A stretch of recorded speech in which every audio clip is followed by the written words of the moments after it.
there's a lot of buzz and hype around AI, and not only we're trying to demystify it for our clients, but bring it into place in terms of having value, and that value can be their business processes, the reinvention, and a lot of this is around customer intelligence. And so, how many companies, many enterprise companies, IBM, Google, Microsoft, et cetera, have deployed a series of APIs in which you can basically interrogate a data set. And that allows you to pull these insights out that can be very personal, that can be very intimate. For 400, 500 Facebook posts, I can effectively map it to a Myers-Briggs or an Ocean personality demographic and infer a lot of things. So therein lies the existential challenge, because with that power to have those insights, you can know more about a consumer than potentially they know themselves. It's not hard to determine inference of things like sexual preference, political affiliation, purchase intent, etc. And thus the responsibility is critical for us now to look at ways we can protect them, make sure that they, as consumers, see the value of these exchanges, because there's the potential violation of trust, which could be damaging beyond belief, especially if it's something of a personal magnitude. So brands have to navigate that, and so we've been putting forth a code of conduct around this system of trust, which is really based on self-regulation, industry-wide affiliate. We share ideas across many of the holding companies. Many executives we talk together across lines about these best practices. In America, there's not yet regulation to the degree that's in Europe regarding privacy. Europe, in some ways, is sort of regulating that in a different way. So when you deal with global brand activities, you have to manage a wide spectrum of privacy regulations. And so the systems you have to build in place to do that can be challenging. So we help brands do that. And we work across both creative and media. So the applications can be on the platform side in terms of how and when you interact with media, inside the media units themselves, bringing AI and cognition into the experience. So that could be something as simple as a chatbot or a functional request, taking from the website or from an experience into a media unit. And then also within apps and web experiences themselves. We work across all lines of business. There's a lot right now in regulated industries, so finance and pharma, healthcare, et cetera, are really hot topics. This is a very hot topic for those lines of business. And we do implementations in North America, Europe, Asia. We're starting some stuff in LATAM. So it is a global practice that we have that sits horizontally inside Havas. And it's an opportunity we have as marketers to help reinvent radical transparency in terms of how we go about developing the system of trust with the consumer.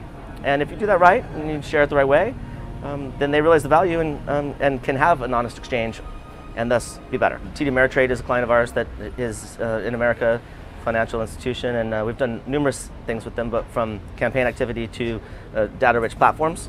Alvi, which you can see at educateme.tdameritrade.com, this is in a public beta, enables you to engage in a series of questions.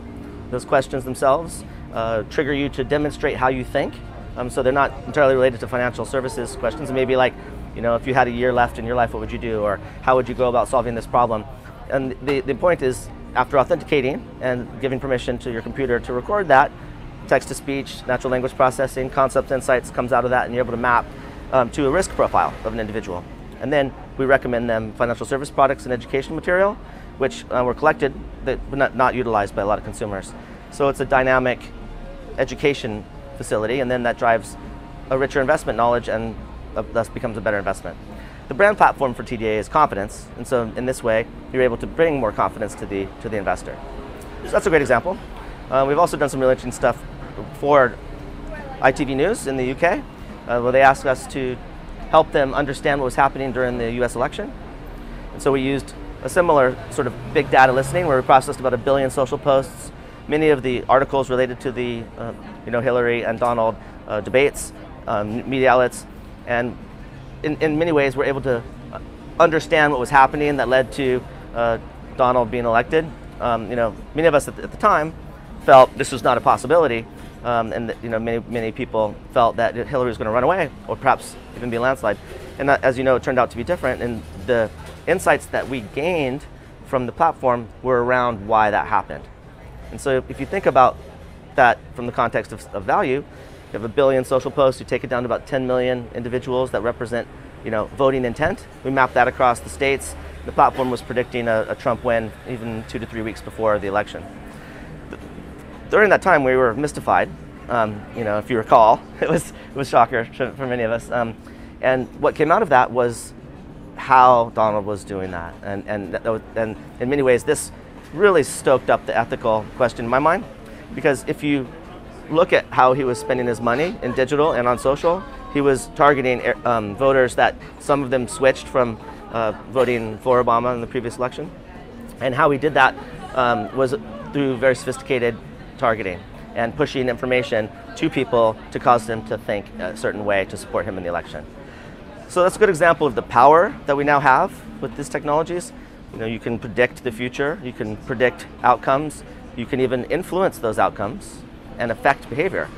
Thus, we need to act with a mature responsibility and speak from a point of ethics. And now is the time to do that, because if we wait, I'm a good person. I make decisions, I think, on behalf of the consumer, but not every marketer has that with their first intent in mind. And if these technologies allow you to cut corners and effectively create these outcomes, some of those outcomes might not be the best for the individual.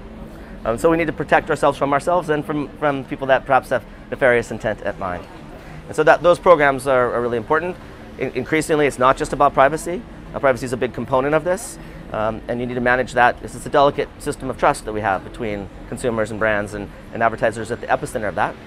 I believe, and we're showing this through our work at Havas, that we're able to lead clients to a better place by making sure they prioritize the value of consumer data and do that in a way that the consumer understands why they should engage with the brand, and that's the future of advertising.